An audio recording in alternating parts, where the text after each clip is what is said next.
What is suffering?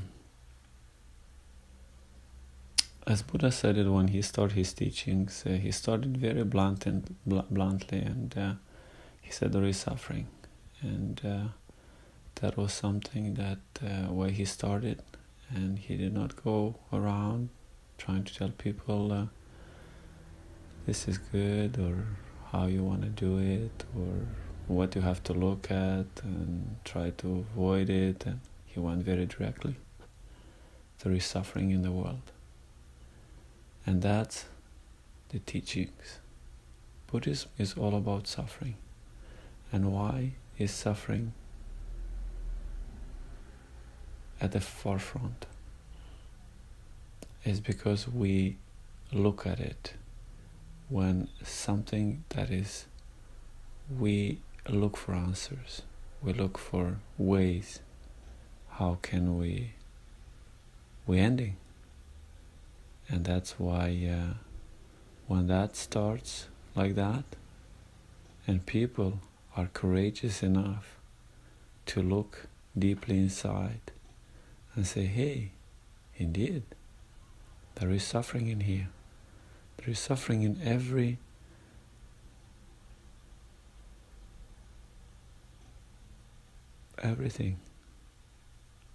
In the good, in the bad, indifferent. There is suffering when you have joyful moments, and after they're gone, it's unpleasant. You want more of it. There is suffering when you feel discontented, dissatisfied. There is suffering when you cannot find your place in the world, what my purpose is, where am I going to go from here. There is suffering in absolutely everything, yet we don't have the courage to look deep inside. We look for easy way out, and there is no easy way out. Easy way out is just an illusion like everything else, and that illusion just keeps us going from one birth to another and creating suffering for us and others.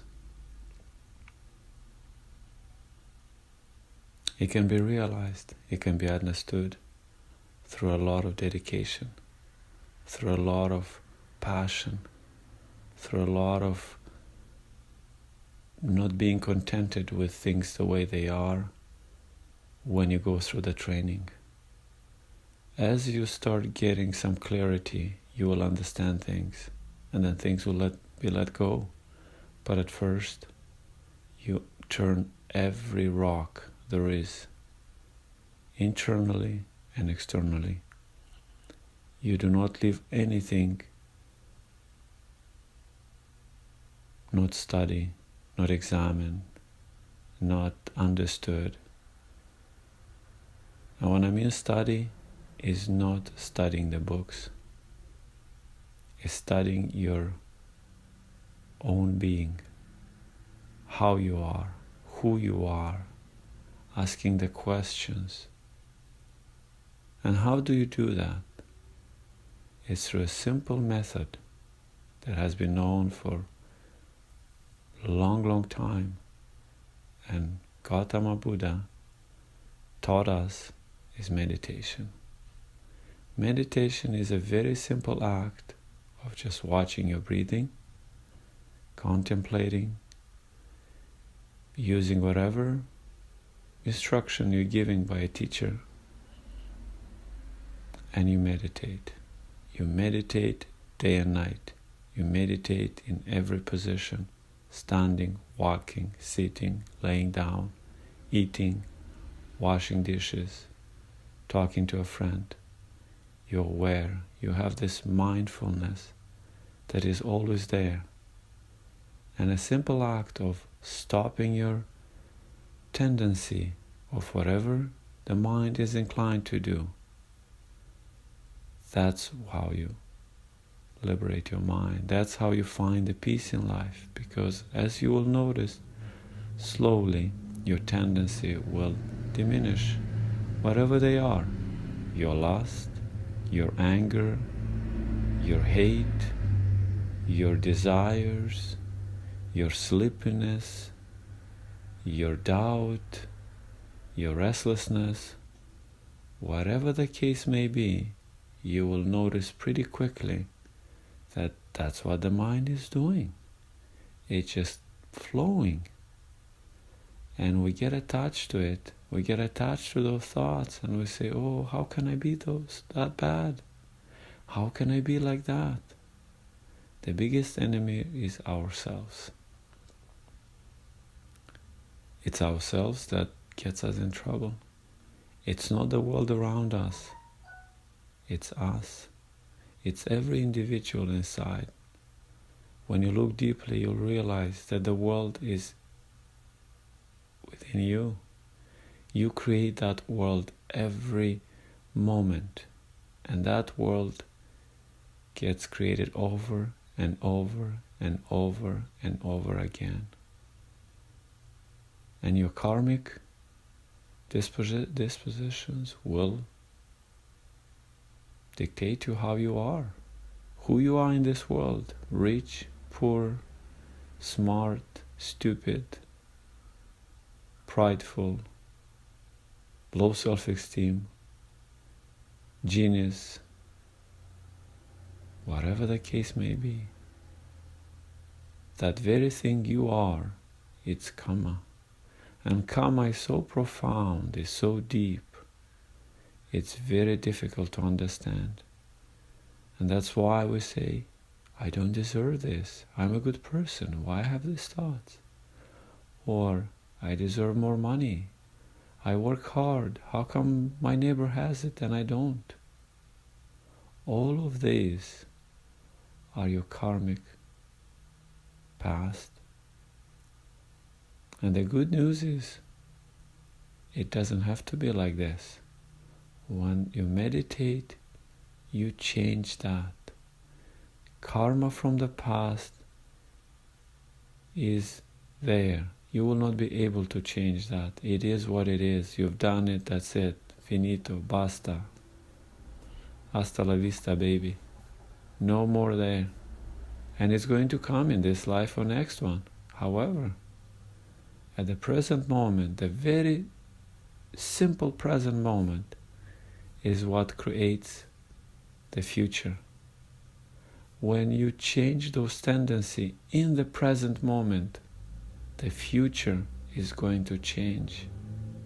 And the future is going to be something that you create. Future doesn't exist. Past is already gone. But the present moment is what makes your world.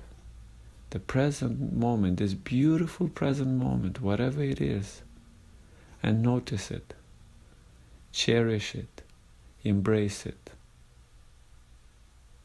And by staying in that present moment, you can find peace, you can find love, you can find patience, you can find everything that is noble in this world. Truth,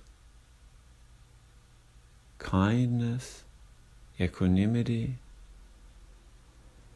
all those beautiful emotions, all those beautiful states of minds, they can be nourished and grown in the present, nowhere else. And then you move on, the next moment and the next moment, and the more you work on this, you will develop the right effort. The right effort, which is the most important teachings in the Buddhism, because you always replace your wrong states of mind. You always nourish the beautiful. And by doing so, you find peace. A peace that you cannot describe it, you cannot share it, you cannot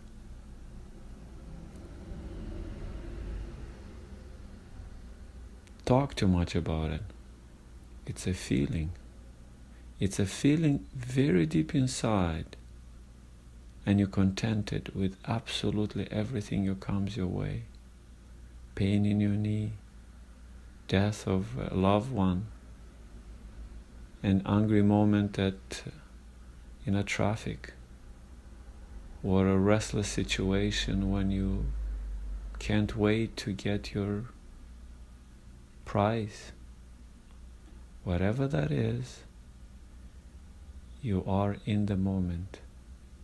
And that moment is very precious. There is no time to waste. There is no time. The days are passing very, very fast. The nights are becoming short. How do you spend your time? These are the words of the Buddha. And when you realize how precious the human life is and how short it is, you can't stop working on yourself. Because the only person you can change is you. Don't expect others to change. Don't expect others to make you happy. Don't expect the world around you to be this perfect world. Everything around you is exactly the way it should be. It cannot be any more like this than it is. You see, I'm quoting a lot of words from my teachers. And over years I had some wonderful teachers. And in this talk I'd like to name them. My very first teacher was Luang Sumedho.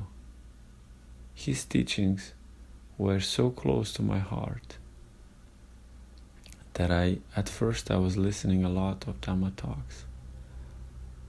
I didn't understand 90% of the time, yet I was going back hours and hours and hours. Thank you, Luang. Then I came across Amaro monastery in England, where Luang Amaro is there, abbot. And again, his way of teaching and his beautiful English and his very, very simple explanation helped me tremendously. His winter talks on Satipatthana Sutta, his talk on the island book he co-wrote with Luang Pasanno. All of those short teachings and long ones, I've listened very, very careful, and I understood, and I was going back and listening again. Thank you, Sadhu, Sadhu, Sadhu, Luang Amaro. And then my direct teacher that I spent so many hours at his monastery, Luang Sona, Birken Forest Monastery near Kamloops, where I've dedicated a lot of hours into meditation. I've put a lot of atapi into the practice. I've nourished so many beautiful things there, and I'm so thankful to that beautiful human being, Luang Sona, for his dedication to Dhamma. And then came across, of course, who else?